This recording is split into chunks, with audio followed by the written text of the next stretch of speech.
Assalamualaikum warahmatullahi wabarakatuh.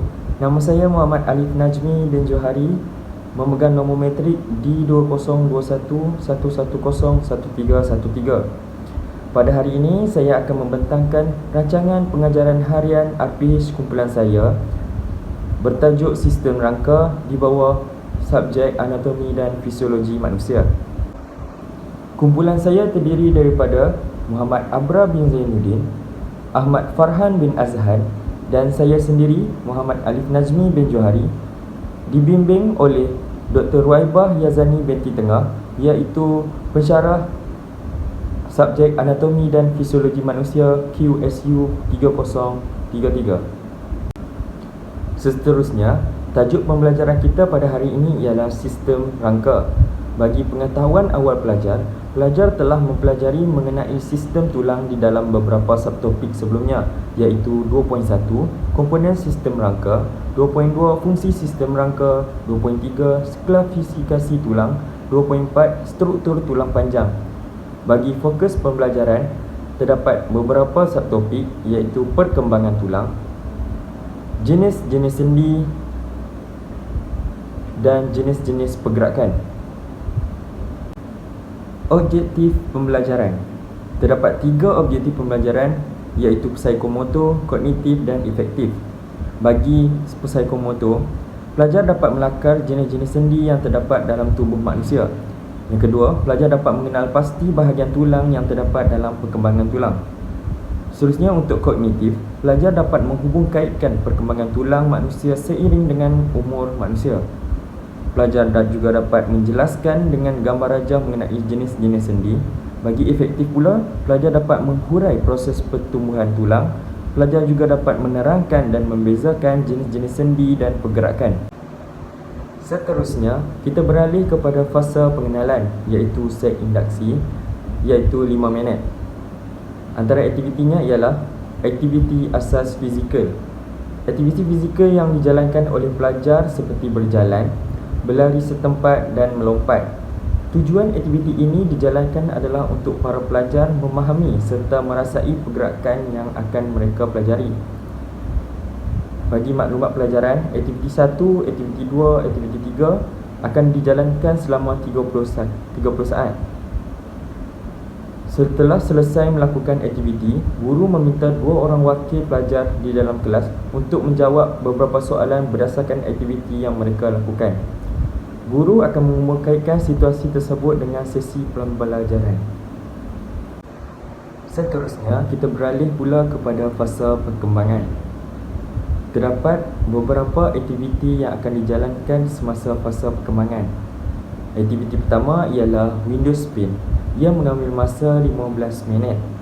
Aktiviti ini dijalankan oleh guru dan pelajar, di mana para pelajar diminta untuk melihat pembelajaran yang disediakan oleh guru menggunakan slide pembelajaran.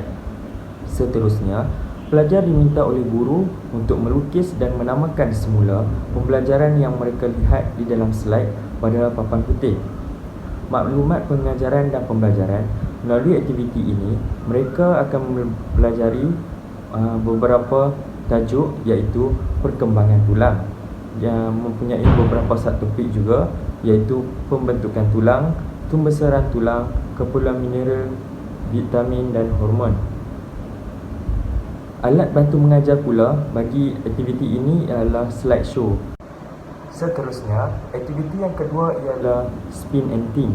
Aktiviti ini memerlukan guru untuk memilih nama pelajar sama ada secara manual ataupun menggunakan aplikasi tertentu untuk memilih nama pelajar tersebut. Antara aplikasi yang digunakan untuk aktiviti ini ialah Spin the Wheel. Nama pelajar yang terpilih memerlukan pelajar tersebut untuk menjawab soalan yang diberikan oleh guru dengan spontan ataupun tepat. Sekiranya jawapan tersebut, guru akan memberikan ganjaran kepada pelajar yang dapat menjawab soalan itu dengan betul dan baik. Maklumat pengajaran dan pembelajaran. Melalui aktiviti ini, mereka akan mempelajari beberapa tajuk iaitu jenis-jenis sendi.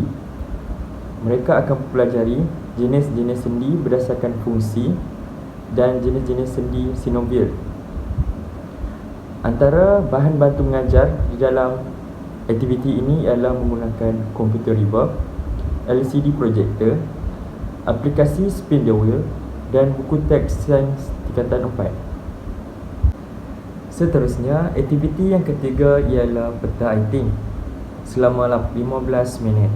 Aktiviti ini dilakukan secara individu di mana setiap pelajar akan dibekalkan helaian pembelajaran berkaitan tajuk jenis-jenis sendi berdasarkan struktur. Pelajar diberi masa selama 15 minit untuk membuat peta iting berdasarkan tajuk itu. Lakaran pada peta iting mestilah kemas, cantik dan mudah dipahami serta mempunyai semua maklumat yang penting.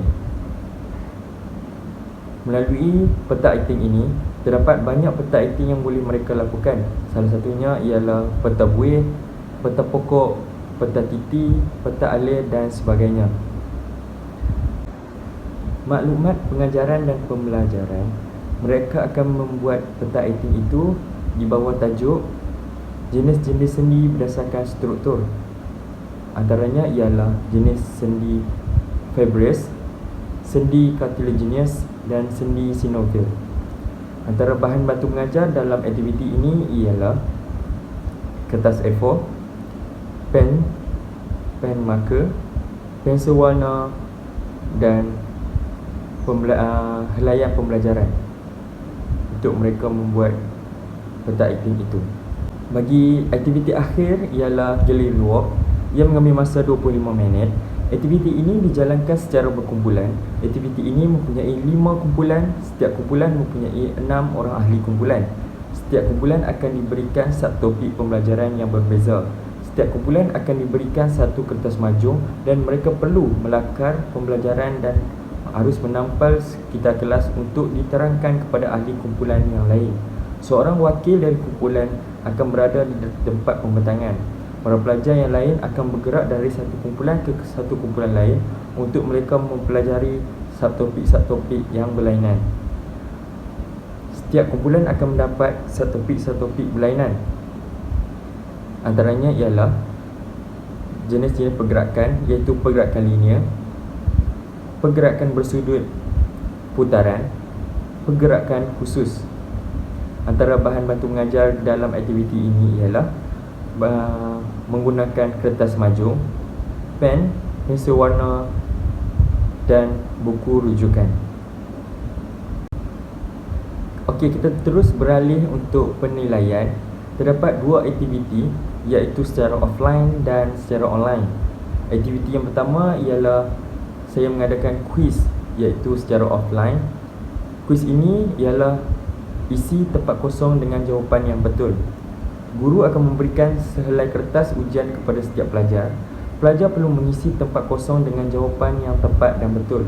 Pelajar dilarang untuk membuat rujukan atau bertanya kepada kawan semasa menjawab ujian ini. Pelajar perlu menjawab soalan ini mengikut masa yang telah ditetapkan iaitu selama 20 minit. Bagi aktiviti yang kedua ialah permainan aplikasi Sokratif, iaitu permainan ini secara online. Guru meminta pelajar untuk melayari aplikasi Sokratif pada peranti pintar masing-masing. Guru menerangkan kepada murid secara cara-cara untuk menjawab soalan yang disediakan di dalam aplikasi ini. Guru telah menyediakan link aplikasi serta ID untuk memulakan aplikasi Sokratif ini. Pelajar perlu menjawab semua soalan yang disediakan di dalam aplikasi tersebut. Soalan yang diberikan berdasarkan tajuk pembelajaran pada hari tersebut. Murid yang mendapat markah tertinggi akan mendapat ganjaran daripada guru. Seterusnya, untuk penutup, komponen dan kriteria kemahiran. Guru mengadakan sesi soal jawab antara pelajar berkaitan tajuk yang telah dipelajarinya. Guru memilih pelajar secara rawak dan bertanyakan tentang apa yang telah dipelajarinya. Guru meminta pelajar untuk menjawab borang soal selidik yang telah disediakan.